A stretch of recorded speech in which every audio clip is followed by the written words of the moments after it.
Welcome back to my lovely IHP community, the 5D Collective, and all of those of you who are being yourselves mindfully and spiritually and have harmonized your own feminine, divine, masculine, divine, and masculine the left mode, chit-chatter, feminine the right mode. Okay, so with that self-awareness, accountability, and regulation skills, you're ready, 5D mystic and or 5D mindful person, to enjoy not only healthy self-worth partnerships, but also being the unconditionally loving individual who can express yourself authentically without needing any of those heart shields that are facade teenager people. They're teenagers because their adaptive child part is leading the way. We don't need to be telling Cusco, you need to be Pacha. Cuscos will either enjoy and then move into being Pacha, or they won't. Okay, so we don't go and impose forgiveness, compassion, healthy self-worth to anyone. We continue to maintain our open-heartedness and that generosity. So we're grateful for all of those who have come our way. They've given us and they continue to give us the opportunity to continue discovering not only parts of ourselves, but how to be playful in a unconditionally loving relationship where we are in our ventral vagal state, that's mindfulness living, and an integrated brain, which is why grace and generosity. And for those of us who are true spirituality, here's the Holy Spirit, Christ consciousness, Jesus, and forgiving. So people really don't know, as Jesus pointed out, forgive Maria, they do not know. Blessed are those who believe without seeing. And then there's the don't cast a stone, and what else? I forget, but all those make me think of when Stephen Porges explained to me in one of my courses what biological rudeness is. So person that is in their ventral vagal state like me, self-empowered, confident, healthy self-worth, my firm boundaries are not something I speak. It's something I walk a walk and talk a talk, like Jesus taught me too. So my integrated brain allows me not to scan Maria and other because I'm not insecure. I'm not a facade of Maria. I am authentically. So a misunderstanding isn't going to be hard. It's going to be not even a misunderstanding. I'm going to begin to know as a differentiated self with my own divine masculine, my own divine feminine. I'm aligned in the inner growth mindset, that which we do here.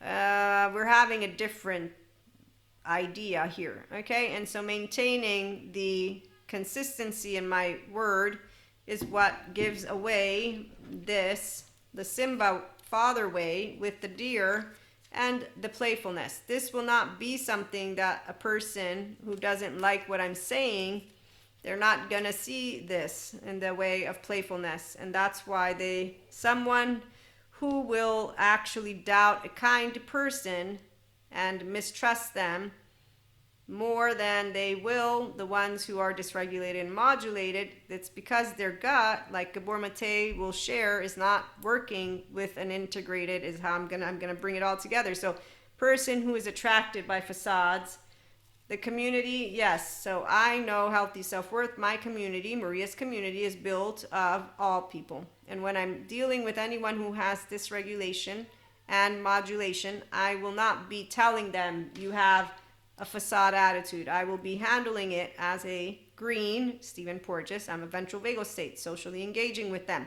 They're in the red and the yellow, and I know they are in that with the technical verbiage I'm sharing. They're not an energy vampire. They're not a dark aura. They're not bad. They're not good. They're a person who's a Cusco and who in fact is unconscious of what they're doing because their 0 to 8 year old is leading the way. So they're a repeat of their karma from their childhood, and they're not doing anything except for playing out their teenage version because they're ignoring their nervous system, their pain body, all of it. They haven't gotten to get their adaptive child, perfectionist, unforgiving part to a Terry Real or a Patrick Teahan so that they can learn to love their self first and choose their destiny, because that's when you're going to choose your destiny. When you say, yep, I want to be myself mindfully and spiritually. I want to be a whole self. I want all my child parts to be loved. I want to move into enlightenment. And I do want to overflow in my humanity. Not because of divinity being the word of I'm going to be special. No, because I'm going to be embodying the pure state of consciousness that I am and that others are. This for the spirituality mystic here, that we're all part of the same cloth, all of us. You call it whatever word. The words aren't mattering. Grace is one energy. Love is one energy. Bliss is one energy. It's that one oxytocin gene hormone in the body. When you have a physiological state of compassion, you'll know this, which is where I'm at. And if you are not there yet, that's what the daily mindfulness, mindset, and mindset practices support. The perfectionists, they don't know this. They navigate this superhero, supervillain, and victim and saving energy. It's a very small one beneath the neutrality belt, but again, they don't know that healthy, firm boundaries are conversations. They are a teenage version of themselves, and they have gloves on, and they have a closed heart, which is why they also follow the same leaders that will talk about Lucifer devils and how dare you talk about human kindness. And to be attractive, you need to be a bad person. So there's all these ways teenagers come up with, you need to be a quote unquote badass. You're not a badass. With the distorted ego, you're just a modulated, dysregulated, embodied, unaware person. That is in a red or yellow. Okay, so facades will be clear for us to notice, but we're not going to engage with facades in unkind, unhealthy, self-worth ways. Okay, so we're going to talk about, so 5D community is not built of facades. We're built of authenticity, and that's why we have play. Open heart. You cannot be authentic if you're not able to express yourself with vulnerability. And so a healthy other person, this is a definition from our lovely Dr. Daniel Fox, and he's an expert on personality disorders. He says a healthy other is a person who isn't going to use your issue, and he's talking to the borderline personality group, but also narcissism group and any personality disorder with a person who's healing. So he is talking to people who have taken accountability, awareness, and regulating skills and responsibility of who they are and what they're bringing forth seriously. So that's why they too live a life of meaning and connection beyond the solo self, and therefore, even if they don't believe that they are mindfully living, they are choosing mindfulness and spirituality. They don't have to believe in it, but the practices. And in fact, I'm going to read to you in a minute something else that he shares, because he's giving tips, strategies to help those who struggle with their self and have a BPD lens, is what he calls it, and BPD family in the head and stuff like that, which is basically an inner critic that's really loud. It's really, a lot of work and ups and downs, and you're going to fall back. So he says you want to find a healthy other and healthy others in general that are going to be around you, and that is going to be a person who doesn't use your issue against you to make characterological distinctions and judgments about who you are.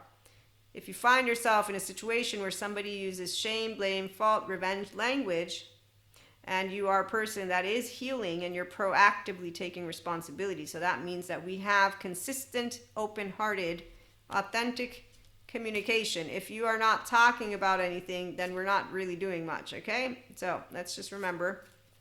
And we make I statements to express our emotions, and we don't do shame, blame, fault, revenge. So healthy other is a person who is not going to use your issue against you to make, again, characterological distinctions, means your character, your personality. And I have a bunch of people who don't understand this, so I don't cast a stone judgments or this character stuff since I was a teen, once I found out that I was doing it. Because I was saying, you're bad because you do drugs. You're good because you don't. You're bad because you skip school. You're good because I was taught those words. And as a kid, I was growing up, and Jesus said, hey, Maria, don't cast stones. And God said, hey, Maria, be humble. Hey, you got flaws and imperfections like anybody else does. And I learned, okay, it's true. And I said, so sorry. That's an explicit memory that I'm sharing with you all. Okay? And so self-discovery for me continued with the enlightened play of love, because I chose Maria. So I get to authentically be me in my relationships. When I'm with people who are not their authentic selves, but they are this, you heard in our other episode, I get to repeat myself on like a merry-go-round, but they're still going to be in my group, because unless they self-select out, I will be able to recalibrate, because I'm a person who speaks my truth firmly, without needing to do anything except for, this is who I am. I'll give you one example. And that way you can know. So 5D people, again, it involves mystics and people who are integrating their brain, restorative embodiment, self-aware, and accountable and regulating. You enjoy daily practices because you want to grow more blissful from within you and outside. And so we're enjoying this heaven in the body, and then to support other people who want to build truly enriching life and relationships. And there's a buttload of therapists out there who are helping all people know. Dr. Daniel Fox is only one of them, and he's great with personality disorders.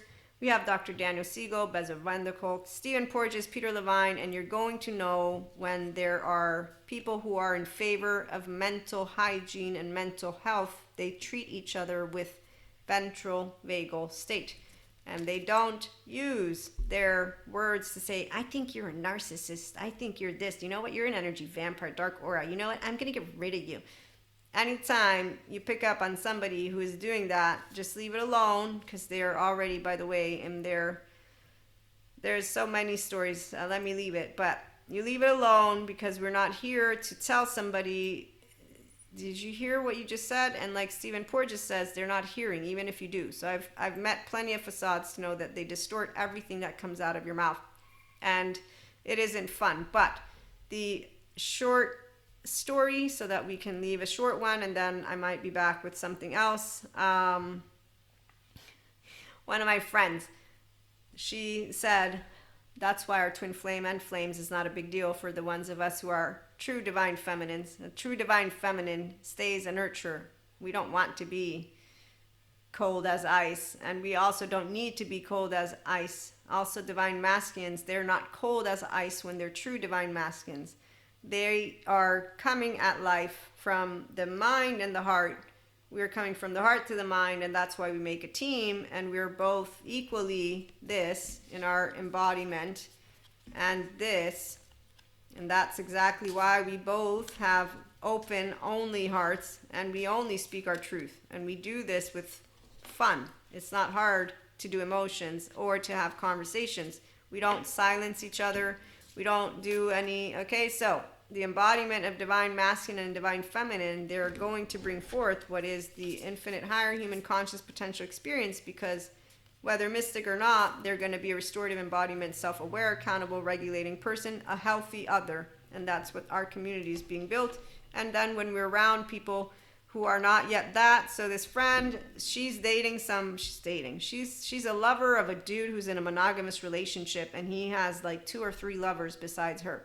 And I'm friends with 2 of them because I was hanging out with the same group, and my friend, she comes and says, you can't be friends with this person because she's dating the same guy. I say, okay, you both are not dating him. You're his lovers, if anything. He's cheating on his official girlfriend, who I wonder if she'll ever come to find out. But 2, I'm not going to go report our conversations to her. 3, nobody tells me who to be friends with, because that's not how this works.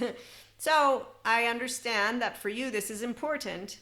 I'm telling you no, and if you don't want to be my friend, I willingly accept that, because I understand that this is important to you, but I will not be disengaging from my friendship, because I find it also, by the way, ridiculous. That's just my opinion. Again, I respect that you have a different opinion.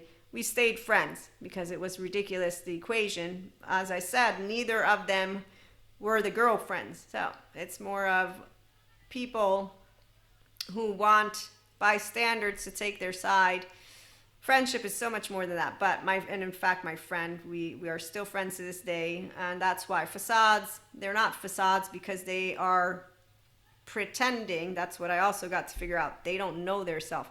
They don't have self-discovery. They have a group of people that they go hang out with. They have pain points. They talk about life as shitty. They're all rigid. They repeat themselves again, heroes and villains and da-da-da. And then you hear the same stories. This is how my brain feels about it. I'm like, okay. So long story short though, 5D people, we get to address firmly yes or no's, and we get to have fun, and we will be back with more. I would love to share a little bit of storytelling. If you are into, again, self-help, mindful, living and loving alongside spiritual and or with, for sure, a spirituality person, I integrate in our personal development. The membership content will have more universal love transmission sessions, as I'm a Reiki master, For my one-to-one mentorship, we integrate Akashic Record readings if that is something that you're called to do, which are helpful for those who are on an expanding consciousness journey. The ones who aren't, they will not make use of it. They'll just have fun identifying with whatever comes up. Tarot and Oracle, yes, that also supports. It's very beautiful when used effectively. So again, the 5D Collective, they're effectively loving like Jesus taught me for me. That's why I will continue to share with you that I am spiritual, because I'm not secular alone. I know science is Mary's spirituality. And the day that I found out that I was not needed, it was immediately something I said, that's a good thing. Because I was like, oh, they don't need me. I said, but wait, that's a good thing, because they have the best of the best of the best of the best. Dr. Daniel Fox, Dr. Daniel Siegel, Bezel van der Kolk, Janina Fisher, Stephen Porges, Peter Levine, what else? Dr. Albert Wong from Somatopia, Sue Martin, my Dr. Chris from my Awakened Embodied Certificate, all these human beings, Patrick McNamara, Patrick Tiahan, those are people that are tangible. And see, what I do know as a person of faith, mine is unbreakable with Holy Spirit, love, and God. But watch how many people use those words and tell you that I, a 5D mystic in the Enlightenment Soul Age group, am not a good person, because they want to keep using Lucifer. There's 4D mystics who call us Luciferian, and I find it very humorous, not hard to believe, because again, what a facade is a dissipating energy, a small energy of a person who's manipulable by the ancient stories, because they're not a mystic who's channeling. They're a person who has the left mode. There's no inner child adult in there. There's a let me out, but they're not being let out, because the minute that you are going for, pain point, there it is, perfection, again, victim. So the superheroes, supervillains, it's like the Zen master with laundry. He's not a good example of what a Zen master is, but he is a good example for the one Zen master, that the person who doesn't want to do the work, so they don't want to recover their self, they don't want to balance, they don't want to be grateful for their life, they don't want to look at how the confusion was brought about by their childhood wounds, rejection, abandonment, injustice, shame, and then that their sense of self had guilt and shame and defectiveness, and then that they were with the gossipers, okay, the low self-esteem people. They always will do not authentic. They're going to be facades all the time. So if they don't choose self-discovery, they choose a story, because it's going to be way more enticing, and that's where we have a distorted divine masculine, no sacred union. He's not a part of his body, not the way that a body with an inner child adult would be. And we also have the distorted feminines. Distorted ego, self individuals, they're not bad. It's not a Lucifer. No, their unkindness is from their own trauma. That is unhealed, unfaced fears, and they're projecting it. So once again, our 5D collective, we have healthy, firm boundaries. We don't use the word, and we don't cancel people. The people who are unhealthy, they will self-select out, which is why 4D, when they say you're protected, again, nobody needs protection except for if you're in physical peril. Emotional, mental, and physical mastery of people in the 5D collective, and anybody who's putting into practice mindfulness and spirituality will know how to enjoy empowered conversations. They're really awesome, by the way. I love my empowered people. Oh, it's a thrill to have people who know how to talk and how to have fun, because that's the beauty of living. I'm 44. I've grown my oversoul. It's never been hard. And even when it was hard, I knew, it's not hard. You're just very emotional. But that's normal. That's part of the emotional mastery, mental, and again, physical. As an Akashic record reader and a mystic, I had already been informed of that, which we get to explore in our lovely, day-to-day life. So we'll be back with more again. Thank you so much for stopping by. Have a good one.